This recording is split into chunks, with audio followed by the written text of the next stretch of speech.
안녕하십니까 여러분. 카이스트 원자력및 양자공학과의 최성렬입니다. 네, 오늘은 한국에서도 핵테러가 일어날 수 있는가? 라는 주제로 말씀드리겠습니다.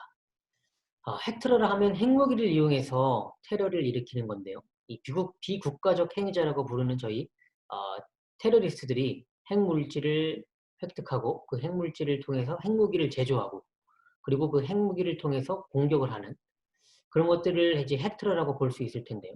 혹은 직접적으로 핵무기를 바로 취득할 수도 있겠죠. 어, 테러리스트들이 그러면 핵물질을 취득하거나 핵무기를 취득하려고 노력을 그동안 해왔냐? 사실 상당수의 테러리스트 집단들이 핵무기를 갖고자 노력을 많이 했습니다. 예를 들어 알카에다 같은 경우도 핵무기를 갖기 위해서 핵물질을 제조하려고 시도도 했었고요. 그 다음에 ISIS도 또 벨기에 원자력 연구원이나 핵연료주기 시설에 침투하려고 시도했다라는 그런 얘기가 있었고요. 그리고 옴진리교라는 그 일본에 있는 테러 집단 같은 경우에 아주 유명한 그 도쿄의 지하철 신경가스 살포 테러를 일으켰죠. 그 옴진리교 같은 경우에도 원래는 핵물질을 취득해서 핵테러를 감행하려고 했었습니다. 그래서 심지어 호주에 있는 우라늄 광산까지도 구매를 했었습니다. 근데 생각보다 우라늄을 캐내고 정련하고 그걸 핵물질을 무기급 핵물질까지 제조하고 이런 것들이 굉장히 오래 걸리고 기술적으로 그렇게 쉬운 기술은 아닙니다. 네. 그리고 체첸이라고 부르는 동유럽 국권, 예, 구소련 지역이죠. 예, 거기에 있는 예, 테러리스트 집단 같은 경우에는 원자력 잠수함도 공격해서 핵물질을 취득하려고 했었습니다. 혹은 핵무기고를 침투하려고도 했었고요. 하지만 그런 군사시설 같은 경우에 보안이 워낙 강했기 때문에 상당히 쉽지 않았겠죠. 그렇기 때문에 아직까지는 테러리스트 집단들이 핵물질을 취득한다든지 핵무기를 취득한다든지 이런 사례들을 성공한 적으로 밝혀진 것은 하나도 없습니다. 다만 우리나라에서도 그런 게 일어날 수 있냐? 저는 사실 상당히 가능성은 낮다라고 보고 있는데요. 하지만 또 말씀드릴 수 있는 것이 전 세계적으로도 어느 나라에서도 핵테러가 일어날 가능성이 높지는 않습니다. 빈번하게 테러가 일어나고 있는 그런 지역에서도 핵테러가 일어날 가능성은 상당히 낮다. 그 이유는 핵물질을 획득하는 것이 상당히 어렵고요. 심지어 예전보다도 훨씬 더 핵물질을 관리하고 있는 보안이나 이런 것들이 강화됐기 때문에 더 어렵다고 볼 수 있습니다. 그리고 그걸 통해서 핵무기를 제조하는 것도 상당히 어려운 기술입니다.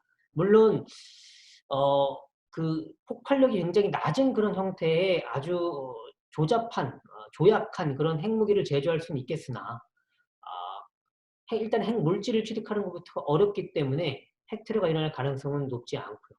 특히나 테러가 빈번히 일어나는 지역에 핵테러를 감행할 가능성은 저는 별로 없다고 보는 게 그런 분쟁 지역들 같은 경우보다 이 핵무기를 취득했을 때의 테러리스트들이 그걸 활용해서 얻을 수 있는 경제적, 정치적 이득은 역시나 강대국에게 테러를 일으키는 거라고 저는 볼 수 있습니다. 그래서 사실 알카에다가 쌍둥이 빌딩을 공격했듯이 만약에 핵무기가 정말로 어떤 테러 집단에게 들어가고 그걸 활용할 가능성이 있다 하면 사실 훨씬 더 강대국의 그런 심장부를 겨냥할 가능성이 굉장히 높을 텐데요. 하지만 그럼에도 불구하고 전 세계적으로 모든 국가들이 핵테러가 일어날 가능성을 원천 배제하고 있지는 않습니다.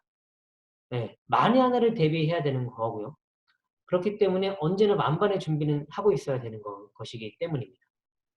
그래서 저희가 가능성은 매우 낮지만 그렇다고 해서 우리가 전혀 준비를 안 하고 대비를 안 하고 있는 것은 아니다라고 말씀드릴 수 있고요.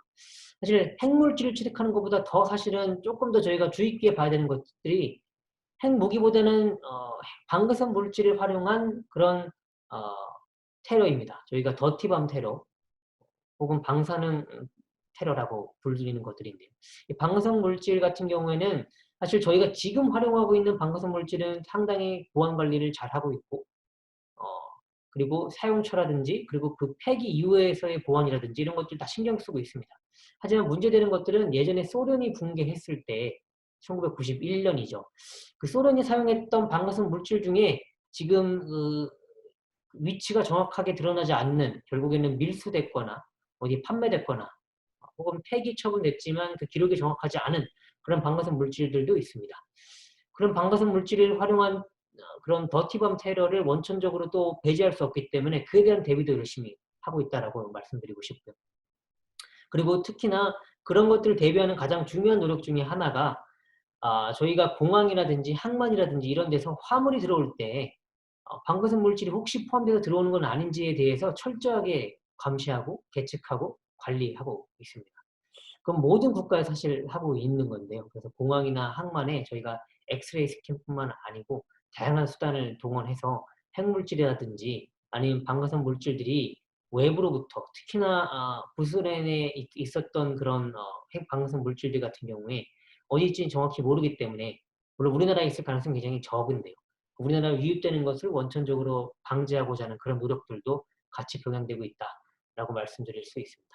그러니까 저희 정리해서 말씀드리면 우리나라에 핵테러가 일어날 가능성은 적지만 그렇다고 해서 우리가 그에 대한 대비라든지 대응을 게을리해서는 안 된다라고 말씀드릴 수 있을 것 같습니다. 감사합니다, 여러분.